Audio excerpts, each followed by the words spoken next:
inside the boat at all times. And please supervise children. Many people visit Enchantaland through the pages of the book, but for those who visit in person, find themselves falling down a labyrinth or maybe using some pixie dust.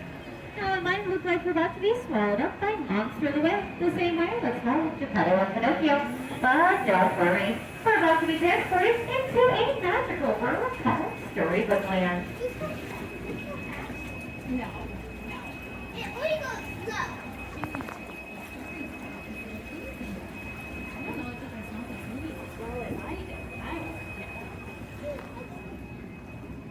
Our story begins like all good stories do, with once upon a time, there was a big bad wolf who lived in the cave to our left.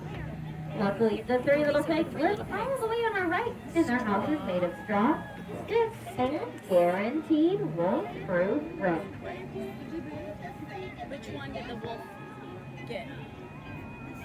The sticks and the straw? Don't build houses out of that.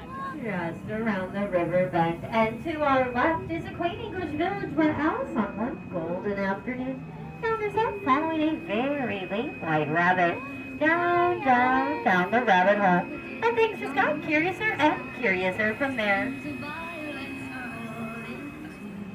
On our right is London Park, where Peter Pan, Wendy, John, and Michael flew over on their way to Neverland, where they never ever had to grow up.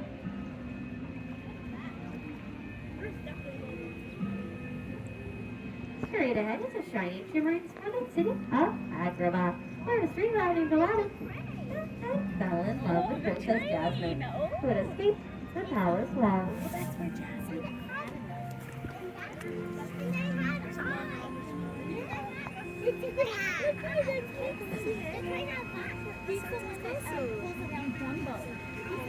Side of the Jasmine's love bloom as they soared over, sideways and under, on a magic carpet ride through archways just like the ones we're passing under now. Oh, yeah. Well, no, that's where the monkeys go. I think he has his own special train car. As we head into the Cave of Wonders, it is said whoever finds the magic lamp and releases a genie gets 3 wishes. As we pass by, let's all make a wish. Hopefully they all come true.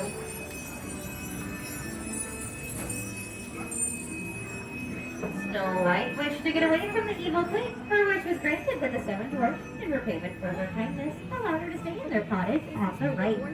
If you listen carefully, you can hear them in their mind on the back.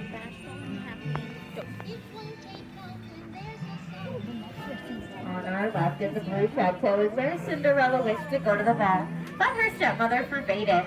With the help of her fairy godmother, though, her wish came true. But at the strike of midnight, her carriage turned back into a pumpkin and can still be seen on the bridge to this day.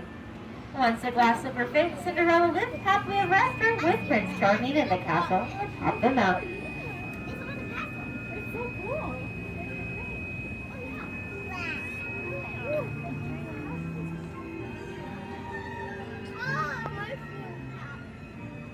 Look at that giant duck.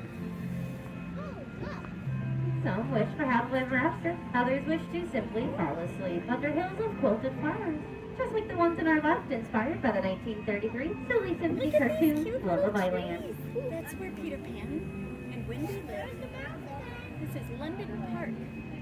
Oh, there's Peter, a little statue of him. Oh, look at, see the duck, it looks like a giant duck. Magic can be found all throughout Storybook Land, from our giant duck all the way down to our plants. Tinkerbell spread her pixie dust on them. That way they never ever have to grow up, just like the Lost Boys. There's Mr. Toad's home. Straight ahead is Toad Hall, the home of J. Thaddeus Toad. As we pass by, let's see if he's home. Sorry, folks. Looks like Mr. Toad's not home. He's probably off on a wild ride to nowhere in particular. On our left is Arendelle, where Honor also learned that love can buy a frozen heart, and snowmen give the best warm hugs. Straight ahead is the Alpine Village, where Geppetto wished that his little wooden puppet would become a real boy. Once Pinocchio saved his father from Monster of the Whale, the Blue Fairy granted his wish.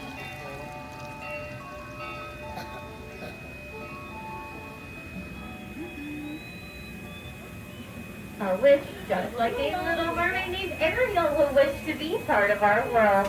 When her wish was granted, she got her human legs and joined us up here in the human world. And let's talk live higher with Prince Eric in the castle on our right. On our left behind the waterfall, you might just get a glimpse of Ariel's Majesty Hall of Atlantica. And as our story comes to an end with a happily ever after, please remain seated, keeping your hands up and fingers inside the book. And please remain seated until I've counted to 3, and then everyone will stand up together. That way, nobody joins Flounder under the sea.